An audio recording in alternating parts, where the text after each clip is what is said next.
So after my best friend and my ex-fiance left and started their own life, their new life together, I was basically lost, and I was unfortunately homeless, and I had to move from one relative house to another and stay there for like a week, sometimes a week and a half.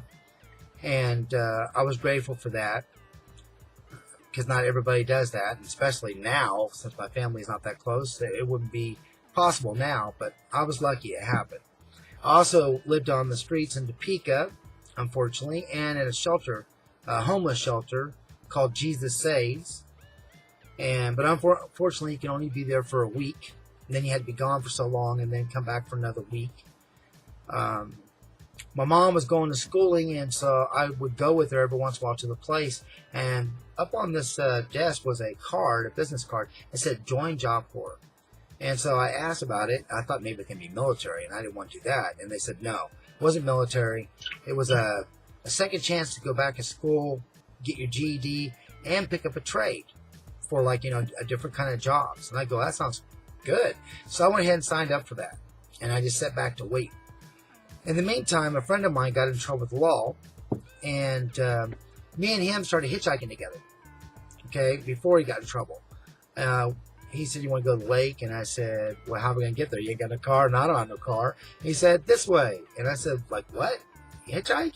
And he goes, "Yeah." And I said, "That sounds dangerous." He goes, "I've been doing it for like a month, and everything's been fine." So we did that. We went to a party, and we went to different little towns, hitchhiking. It was kind of exciting, but scary at the same time. Anyway, then on top of that, he gets in trouble. He was actually a witness to a robbery. And one of the guys got busted, knocked out the rest of them, and all of them was arrested except for him. So he comes to my cousin's house and says, "Who would like to go and hitchhike to Florida? Because I need to get away from the police." And I said, "Well, do you even have a map?" And he did. And I looked at the map, and I go like, it looks impossible. How are we going to get all the way to Florida? There's not even a main highway. It's like jump on a highway, go a little ways, jump on another highway. And then I saw going to California. It was a straight road going there. And then when you hit Highway 101, you can just go right along the beaches. And so that's what we decided to do. It took us 3.5 days to get there. I met a lot of people on the way, like a teacher, a guy that owned a few Kodak stores, developing stores, military people, even a rock band. That was our last ride, was a rock band.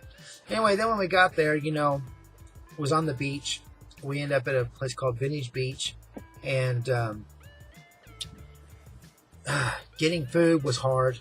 We end up, in the mornings, a truck would come and give, they call it beach bums, food in the morning. So you had your breakfast there. But the rest of the day, we had to figure out what to do. And what we decided, well, it was Jeremy's, or my friend's idea.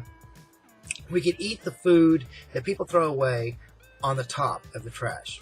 Because a lot of times, they would take only a few bites, especially the women.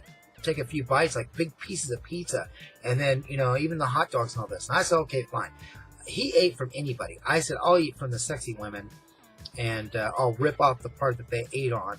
And, of course, get the food right when it gets into the trash on the top.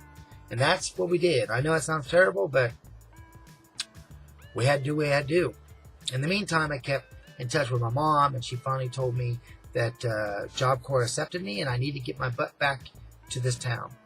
So what could I do? The beach bums told me, if you go to the bus station and say you're a runaway, and your family verify it, then they'll give you a bus ride, a bus ticket, and food vouchers to go home.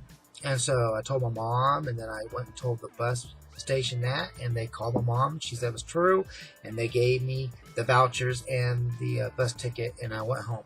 Jeremy, my friend, stayed behind in California.